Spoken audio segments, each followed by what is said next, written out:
Ya.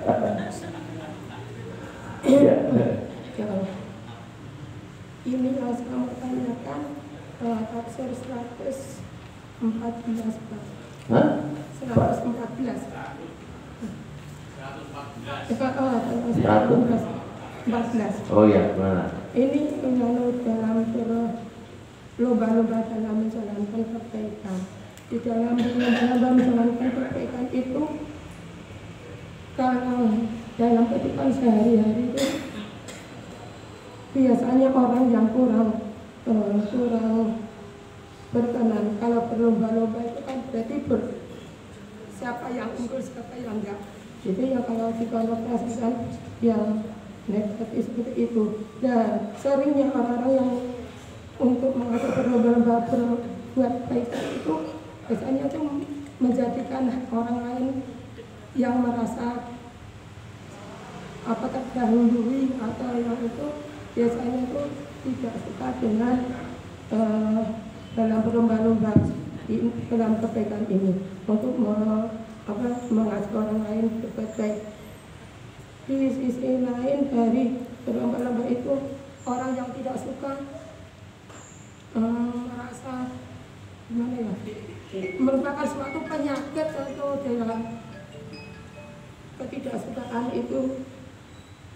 Terus misalkan kita dalam contohnya itu di dalam kepemerintahan. Di dalam pemerintahan itu setiap orang yang menjadi di dalam pemerintah itu pastilah mereka merasa berlomba-lomba untuk melakukan suatu kebaikan, yang di dalam lawannya itu merasa kurang cocok dalam berbuat seperti itu.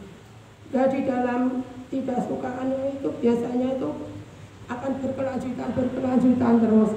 Dan dalam berkelanjutan itu bukankah merupakan suatu penyakit yang akan bertambah penyakitnya. Ya. Terima kasih. Iya, paham maksudnya. Ya. Terima kasih. Jadi dan banyak orang Yahudi yang berlomba-lomba untuk kebaikan, ya. Mereka termasuk orang-orang Yahudi yang soleh. Namun lebih banyak lagi orang-orang Yahudi yang berlomba-lomba untuk memusuhi Nabi dan membunuh. Ya, ribuan Nabi itu dibunuh. Karena apa? Karena suku rasnya tidak sesuai dengan yang mereka kehendaki. Sehingga para Yahudi yang keras, yang iri dengki ini membunuh para Nabi itu karena apa ya? Kamu kok ngaku-ngaku Nabi itu? Kamu tuh orang yang tidak, orang miskin misalnya itu, orang miskin dari bangsa bukan ngerat, kok jadi Nabi? Nah itu seperti itu akhirnya dibunuh. Berlomba-lomba untuk membuat keburukan seperti itu. Intinya kita harus, orang Islam harus beriman, harus fastabiqul khairat, ya berbuat kebaikan untuk akhirat kita, ya. Jadi kalau orang-orang Yahudi yang percaya itu berarti dia fastabiqul khairat. Artinya orang Yahudi yang kafir, yang merusak, berarti dia tidak percaya itu dan akan menjadi penghuni neraka kekal lamanya itu. Nah, kita termasuk orang-orang yang fastabiqul khairat, ya, berbuat untuk kebaikan akhirat itu. Iya, Bu. Itu intinya itu. Terima kasih ya, Bu. Kita minum jeruk sama kecap. Biar sembuh maksudnya. Enggak, dari mana nih? Ada lagi? Saya warga negara Indonesia, orang Indonesia yang hidup dengan sistem demokrasi. Walaupun demokrasi sanatnya tidak sampai pada Rasulullah, sampai pada Aristoteles, ya. Terus saya kerja di dinas pendidikan. Saya mengangkat kepala sekolah beragama Kristen dan saya masuk PAN Noblos Alvin Lee. Betul. Saya masuk PAN Noblos Alvin Lee. Oh, Alvin Lee. Ya.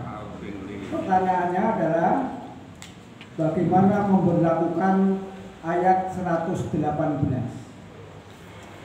di negara yang seperti ini. Yang kedua, bagaimana hukumnya membacakan Fatihah untuk paus yang meninggal kemarin? Saya lihat Mulyono baca Fatihah. Belum jawab Pak ya. Oke. Ya. Ya. Dua dulu. Terus yang terakhir, Nah. saya sebagai guru tata negara, saya mengajarkan demokrasi. Murid saya, karena saya guru tata negara, mengajarkan demokrasi, sehingga murid saya menjadi demokrat semuanya. Pertanyaannya adalah, apakah saya berdosa karena demokrasi syaratnya tidak sampai pada Rasulullah? Terima kasih. Yang ketiga itu belum jelas. Saya adalah guru tata negara, guru tata negara dan PKN. Oh, guru ya, PKN. Ya, saya mengajarkan demokrasi di sekolah. Murid saya menjadi demokrasi semuanya. Setelah kita tahu bahwa demokrasi itu sangatnya tidak sampai pada Rasulullah, apakah saya termasuk orang berdosa karena mengajarkan sesuatu yang sangatnya tidak sampai pada Rasulullah? Terima kasih. Assalamualaikum warahmatullahi wabarakatuh. Tiga dulu ya. Kalimat istisya, innalillahi wa inna ilaihi raji'un, itu ada dua pendapat. Nah, ya. Kira yang mana? Yang pertama, semua datang dakwah akan membawa manusia yang Islam, yang Kristen, yang Hindu, yang Paus, itu semua ciptaan Allah dan akan kembali kepada Allah. Itu pendapat pertama. Kembali kepada Allah. Ya, pendapat pertama.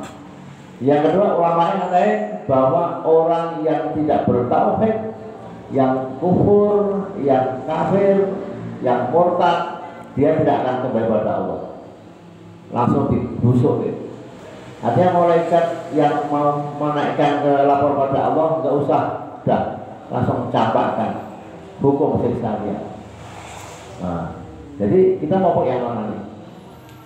Nah, saya itu nggak pernah mengatakan inna lillahi wa inna ilaihi raji'un kepada orang-orang yang non-Islam.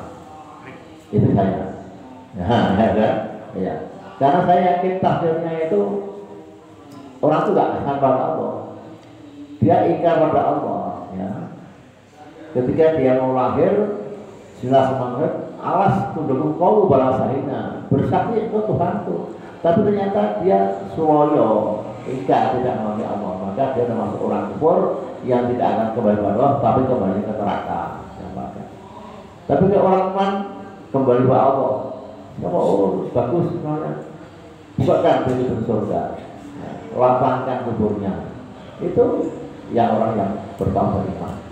Saya mengatakan yang kedua. Allah berfirman gitu semuanya. Saya tidak menunjukkan saya pribadi saya gitu. Saya nggak pernah inailah di kantor ada meninggal saya turut berduka cita. Sudah itu. Tidak melakukan inailah. Itu ya yang pertama. Lupa kemarin ya. Yang kedua sangat dari yang kedua tadi ini ya, mengangkat orang sebagai pemimpin. Kalau itu bicara pemimpin, kita mengangkat misalnya Bupati ngangkat camat Kristen, aku tahu ngangkat soalnya. Yosef itu Kristen ya ngangkat. Saya punya pendapat bahwa saya itu ini muamalah, masalah jenjang karier. Ya. Dan dia dalam kekuasaan saya. Meskipun 6 bulan akhirnya dirimu, akhirnya juga apa tuh camatnya hilang, akhirnya jadi kabar apa tuh harus dulu ya, Limas, masuk ke Limas sama masih kantor dulu ya, kantor Limas sama camat sama Pak 3A ya. Jadi saya tes case gitu, karena permintaan orang Nasrani yang di kita sana, ada kok pejabat yang Kristen, oh iya tak tampung. Tapi tes case ternyata 6 bulan nggak bertahan. Di demo orang-orang Islam, yang demo itu juga izin saya. Orang NU Muhammadiyah itu izin saya kan demo menurunkan Yosef. Yosef masih hidup sekarang. Tapi dia terima kasih dikira Bapak sebagai camat pengetasan. Tapi setelah itu ya 6 bulan dia jadi hilang jabatannya itu. Jadi artinya saya berpendapat itu adalah muamalah struktural nasib seseorang dan dia diwakilkan dari saya. Ya, yang dimaksud misalnya pemimpin yang tidak seagama itu kalau dia buat keputusan kebajikan tanpa berkontrol itu nggak boleh. Ya, kayak presiden misalnya, terus apa ya, panglima misalnya macam-macam itu jalan yang itu yang non Islam maksudnya. Ayatnya begitu. Demokrasi yang diajarkan di sekolah itu, saya pikir kita tata muamalah pendidikan ilmu pengetahuan umum ya tidak berhubungan dengan sanad pada Rasulullah. Sanadnya ya kepada Pak Bagaimana saya itu nggak kemana-mana. Jadi saya pikir tidak masalah selama itu tidak menyangkut hubungan dengan agama, tidak masalah. Itu bagi saya itu tidak berhubungan dengan agama, tapi hanya pelajaran biasa. Nggak ada dosa karena muamalah. Ya, tak dibahas panjang itu, termasuk riba ini gimana ini baru maksudnya. Lain kali kita bahas. Bahasnya moga silakan. Pak Rizul, ada tanya? Tadi yang mendoakan Fatihah Paus. Oh ya, apalagi nggak ada apa namanya benang hijau. Benang merah, benang merah itu berarti nggak boleh. Merah itu standar. Nggak sampai. Kecuali paus yang ketiga yang dulu, yang dia bersahadat, dia berhaji akhirnya, itu wajib kita doakan. Tidak ada paus itu di kamarnya ada jasa-jasa, ada Quran, macam-macam. Ayah meninggal dan berhaji, itu mualah, itu wajib untuk memberi zakat dan memberi doa. Kalau yang ini enggak, meskipun dia selalu menyebut nama Muhammad, tapi dia nggak bersahadat. Pahlurnya nggak ada. Yakinlah itu menurut saya. Ada lagi? Ada. Oh ya, paham. Karena ini ada singgungan sedikit politik, ini juga masih hangat. Mereka itu mantan orang yang ditafsirkan jahat, namun sekarang bertakwa. Dan beliau menentang kebijakan-kebijakan pemerintah. Dia adalah Hercules. Siapa yang kita doakan? Dia Hercules bertakwa juga dengan ulama. Namun sementara ini dia mendengung-dengungkan kayak berpuasa. Lah, yang kita doakan yang mana itu untuk Herculesnya? Assalamualaikum warahmatullahi wabarakatuh. Hercules itu yang preman itu ya? Iya. Oh iya. Ya, tapi kan juga baik Pak. Ya. Sekarang dan bertakwa juga. Jadi banyak sisi aspek yang kita harus pahamkan. Kalau seseorang itu yang paling apa ya, paling dalam saja. Orang itu preman membunuh macam-macam atau sholat macam-macam, tapi dia Islam, maka fardu kifayah harus kita sholati kita lakukan. Itu intinya itu ya. Kita doakan. Kalau meninggal paling dalamnya. Jadi kalau dia sama muslim ya kita doakan. Kalau dia kurang bagus ya Allah berikan kesadaran hidayah pada sesuatu hari agar lebih baik akhlaknya, ya, agar tidak bisa meninggal dunia dengan husnul khotimah dan dalam lingkungan rahmat. Itu wajib kita doakan. Jadi orang itu orang sesat, Islam kan sesat banyak, harus kita doakan agar dia kembali pada jalan rahmat Allah. Ya. Itu Pak, ya. Penting kita sadari ya. Tapi kalau dia sudah kembali pada paus tadi non-muslim, innalillahi, semoga nanti Al-Fatihah itu jelas ada salamnya itu, ada salamnya itu, ya. Dia enggak Pak, enggak. Meskipun dia musim perintah, ada orang lain musim perintah, ya. Ya itu kan kalau dia sama salam, dan kita mendoakan apapun, ya, apapun. Kusnikat itu Islam, ya, pembunuh yang satu itu. Tapi kita doakan. Ketika sholat kita sholatkan. Ada pendapat lain, wong nggak pernah mengusir, nggak pernah kok disolati masalah itu salah. Berita Allah begitu jelas, Nabi sudah jelas. Kalau dia ngaku sholat, ya kita sholatkan. Karena kita masuk neraka hanya satu dosa yang nggak tanggung, yaitu dosa apa? Dosa syirik, nggak terampuni. Tapi dosanya itu seluas lautan, masuk neraka. Ada satu titik dia beriman, maka 9 tahun kemudian dia masuk surga. 1 miliar tahun kemudian dia masuk surga, atau mungkin 5 miliar tahun lagi masuk surga. dan setelah bersih dia kekal di surga itu. Ya, pentingnya kita paham tauhid. Nah itu deh, cukup. Oh, jadi kalau yang disinggung Pak Slamet itu, kalau hemat kami harus melihat dari secara komprehensif loh, banyak sisi, karena ini sudah masuk ranah politik. Ranah politik artinya yang disampaikan misalnya sejak awal kasus ijazahnya Pak Jokowi itu kan Hercules Zaman Solo. Kemudian ada statement. Setelah itu dia statement memojokkan para purnawirawan. Dia posisinya memang dia itu bukan dalam konteks sebagai mualaf atau orang yang mungkin preman sadar, tapi kan ini sudah politis. Sehingga kalau menurut saya, kalau dari sisi politisnya itu saya kira kita memang boleh berpendapat berbeda, karena memang yang dia bela itu junjungannya, kemudian tidak melihat permasalahan dari sisi objektif, tapi kan sudah subjektif.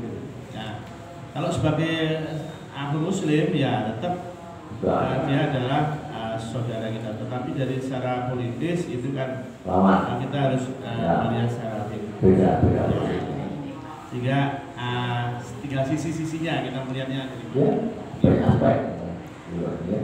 Jadi itu semua kalau sudah politik itu sudah sulit dibedakan. Maka paling enak ya bermajelis seperti itu. Kalau saya melihatnya para pernawinan itu menurut saya betul. Ya. Artinya memberikan pandangan-pandangan dan juga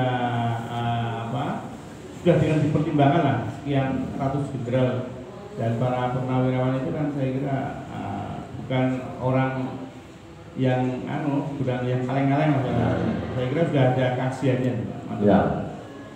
Ya, itulah negara kita yang tidak baik saja, gelap. Dan itu kesimpulannya apa? Bahwa Amar bahwa negara ini Nabi punya sifat 4. Apa itu? Ada apa? Amanah, Tabligh, sidik, fatonah, amanah, dan tabligh. Sebenarnya ini standar minimal. Ya, kalau orang seperti ini, orang untuk membuat masyarakat rakyat itu gampang, ya, gampang.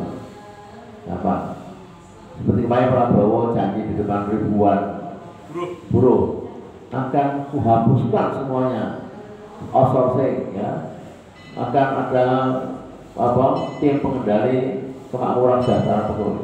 Kita lihat omong-omong benar ya. Ya, itu berat loh. Allah mencatat loh.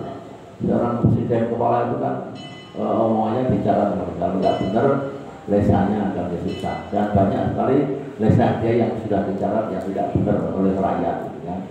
Kita ya nanti kita lihat, tapi kita hanya bisa berdoa semoga negara kita ini negara yang baratun amin. Yang ketiga, kita lagi masih 2 kali lagi kajian berada selingan kita bahas nanti. Saya terima kasih, mohon maaf. Assalamualaikum warahmatullahi wabarakatuh. Jamaah majelis Sabtu subuh yang dirahmati Allah dan dimuliakan Allah. Alhamdulillah kita masih diberikan kekuatan iman dan dapat mendatangi suatu majelis ilmu di mana teman-teman surga. Barusan kita dengarkan kajian dari Bapak Kiai Haji Umar Asyidik mengenai tafsir Al-Quran surat Ali Imran ayat 111 sampai 120. Kita kesankan di dalam hati dan niat kita untuk amalkan dan kita sampaikan kepada saudara-saudara lain. Dan untuk kesempurnaan majelis ini tidak menjadikan majelis yang sia-sia, marilah majelis ini kita tutup dengan doa kifarah majelis. Subhanakallahumma wa bihamdika asyhadu alla ilaha illa anta astaghfiruka wa atubu ilaik. Assalamualaikum warahmatullahi wabarakatuh.